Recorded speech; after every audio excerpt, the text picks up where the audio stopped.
Hello and welcome to this special bulletin, coming to you a couple of minutes earlier than normal as we get ready to watch the beginning of the New Year celebrations here in London. We have been promised a live spectacular, although people have been encouraged to watch from home if they can and not to gather in the centre of the city. But let's get a sense of what it's like out on the streets now and go to Trafalgar Square, where our correspondent Jean Mackenzie is. Jean. Well, yeah, I mean, as you can see behind me, that stay-at-home message hasn't filtered through to everybody. The public events here in central London might have been cancelled, so the fireworks that you were used to seeing along the Thames, and even the smaller party that was planned here for Trafalgar Square. But still, people have been coming up to town. The streets has been getting busier and busier as the night's gone on, and what people are doing now is they're all making their way down towards the river. The surprising thing is many of the people that we've been speaking to are still expecting those fireworks to be taking place, but even those that aren't expecting anything just want to be out to celebrate. They want to see in this new year. They stayed at home last year, and this year they want to celebrate. OK, Jean, thank you very much for that. I'll be talking again to Jean shortly, but just to let you know, as we wait, well, you can see the countdown starting there. Britain is seeing in the new year its hottest New Year's Eve ever recorded. 15.8 Celsius was the high, the Met Office has said. So as we take in some of London's most recognisable landmarks, let's listen in to the countdown.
As Big Ben's chimes ring out around us, signalling a year that's new, raise a glass, turn up the volume and welcome 2022.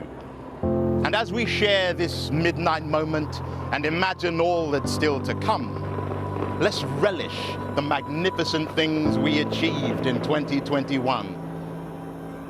We rallied round our NHS heroes as they rolled out the vaccination, and we stood beside our three lions, heads raised and proud, united together as a nation. We won 124 Paralympic medals, one of the greatest hauls we've ever seen, and our star, Emma Raducanu, won the US Open. She's only 18. We saw the return of live events and reclaimed companionship and camaraderie. Tom Daley brought home gold and still found time to knit a Cardi. COP26 convened in Glasgow, aspiring to build a world that heals. And Marcus Rashford and his fans gave out 21 million free school meals. This progress punctuates the air tonight, but when all is said and done, this world must keep on turning. So we say goodbye to 21, and within this magic midnight moment, there's only one thing left to do. So come on, let's light the night sky up and journey together into 2022.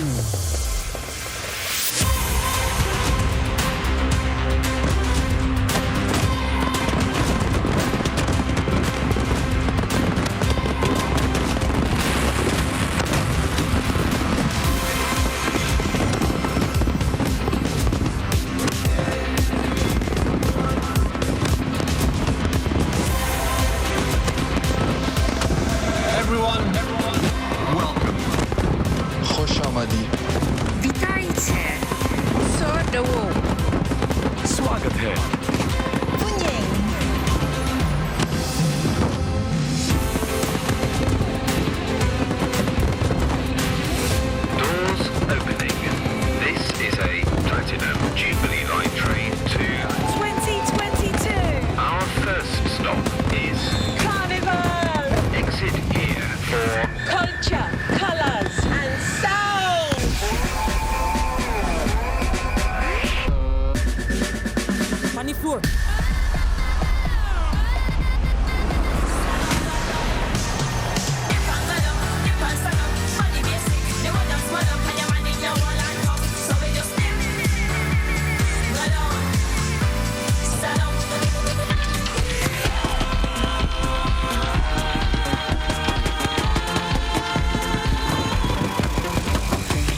for football's greatest moments. The men did us proud in the Euros last year. Can the women go one better? The players take the knee, united in their stance against racism.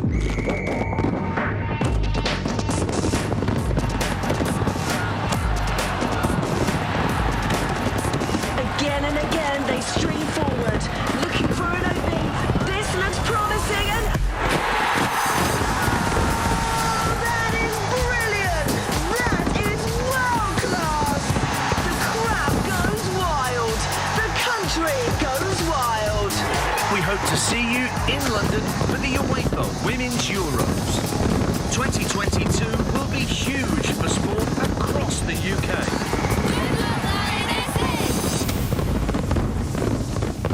We are now approaching the home of theatre.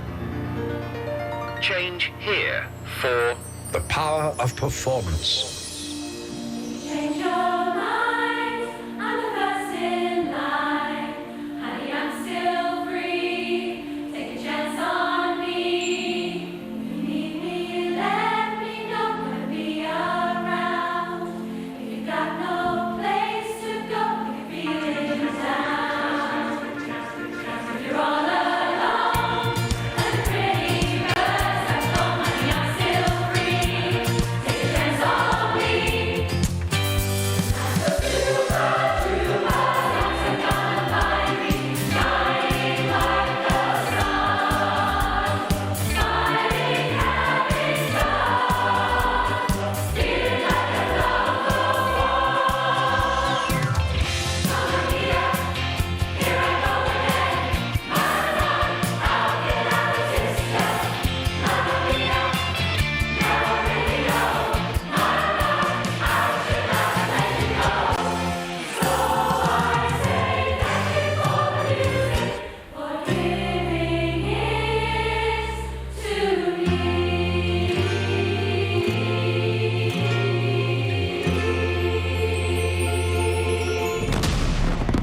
the next station is Good times ahead!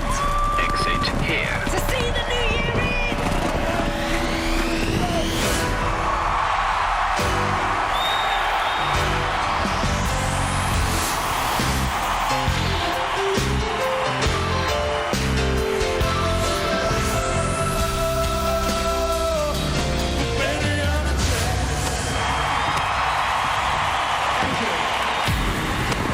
You guys ready to party?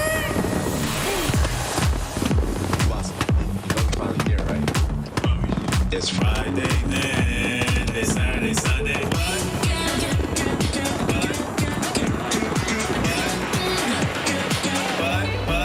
We want that weekend. It's Friday then. It's Saturday, Sunday.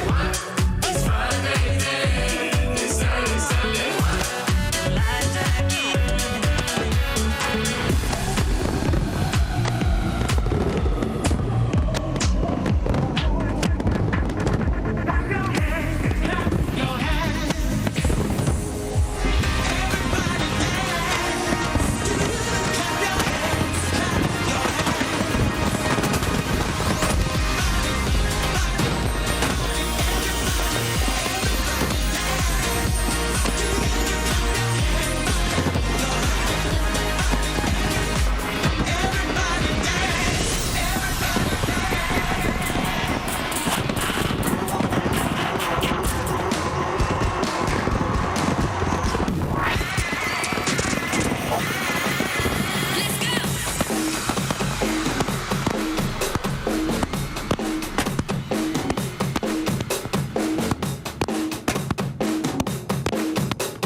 Well, from Super Trooper and Shakespeare to a lion made from drones, it really was a spectacular show there in London to welcome in the new year. But before we talk to our correspondent in London, we are going to go to Scotland, to James Shaw, who is in Edinburgh.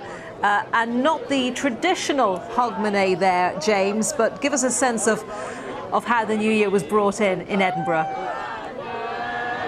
Yeah, well, you can probably get a sense of it from behind me. This is the crowd up on the Esplanade by Edinburgh Castle. This is not the official hogmanay event. That was cancelled. The fireworks were cancelled. But hundreds, maybe thousands of people came up here to celebrate in their own way with mobile phones and guitars and bottles of beer. And I suppose just to show that despite the wretched year that many people have had, Scotland still knows how to celebrate. The police have been here, but it's been a very light touch from the police. They haven't tried to intervene. They have said that this event which is happening is not a formal event, so people are not breaking the law here. But you can see there is a massive crush of people at the moment really enjoying themselves. I suspect it will disperse fairly quickly as the minutes tick by towards 1 o'clock. But people have come here and they have welcomed in 2022 in the hope that it's perhaps a little bit better than 2021. Absolutely, James. We can all share in that sentiment. And for people who have decided to see in the new year from home, I guess they are hoping, well, the political messaging was that if curbs were brought in now, the hope would be that life could return to normal a little bit faster.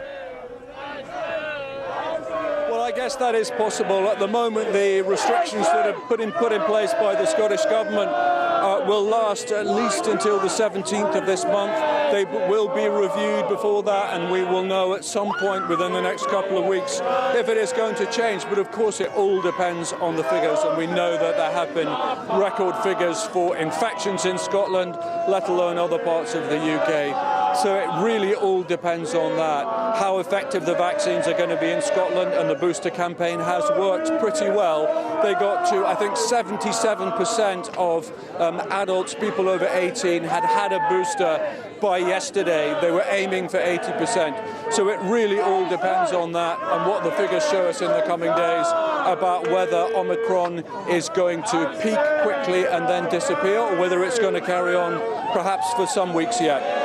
OK, James, Happy New Year to you, and thank you very much. James Shaw in Edinburgh. And let's join Jean McKenzie now, who is in Trafalgar Square for us. Happy New Year to you, Jean. The message to people was, of course, to try to watch the celebrations, the spectacular show that we've just witnessed in London to welcome in the new year, to watch that from home. But as is very evident behind you, lots of people wanting to be out and about on the streets of the capital. Yeah, and people were told in advance that the public celebrations have been cancelled. The spectacular that we just saw on screens now was going to be far better watched from the comfort of your living room and the television, but that didn't stop many people coming out here this evening. Lots of them felt that they were going to be able to come to central London and that they were actually going to be able to see fireworks. So obviously where we are in central London, many of them walk down to the river now. So what you're seeing now is them all walking back up from the river and going home, and actually slightly more anticlimactic than we had there in Scotland. You know, people sort of cheered Happy New Year and shouted, and then when they realised that they weren't going to see anything and nothing was actually happening where we were, everything died down fairly quickly. But the thing that's happening in London and around England tonight that's different from Scotland, of course, is that there are no restrictions on socialising. So people have been free to go to bars and to go to clubs and party in the night here in a very different way to elsewhere around the country.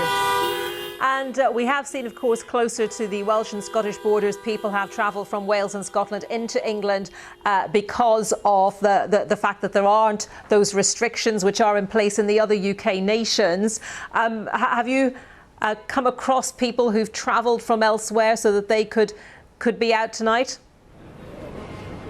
So what's been interesting this evening is we haven't actually met anyone here in central London who's come from Wales or come from Scotland, but who we have met is people who've travelled from all across England to be here. So people who've come as far as Liverpool and Leeds to be here in central London tonight for the celebration. Some of them not knowing that there wasn't going to be a public event, but others of them just wanting to be here and wanting to see the new year in. And I think that's what's been interesting. A lot of people here felt that this was a new year that they wanted to celebrate, not because 2020 was this fantastic year that they've been hoping for, but because last year they stayed at home, and this year they feel that they've done everything right. You know, many of them, they've gone to get their vaccines, they've had their boosters, perhaps they've even had coronavirus themselves, and so this now is about looking forward to the year ahead with a little bit more hope.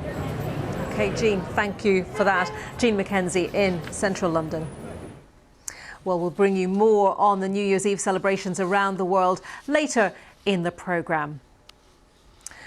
The governor of the US state of Colorado has pledged to help residents who've lost everything to rebuild their lives after sudden wildfires destroyed around 1,000 homes.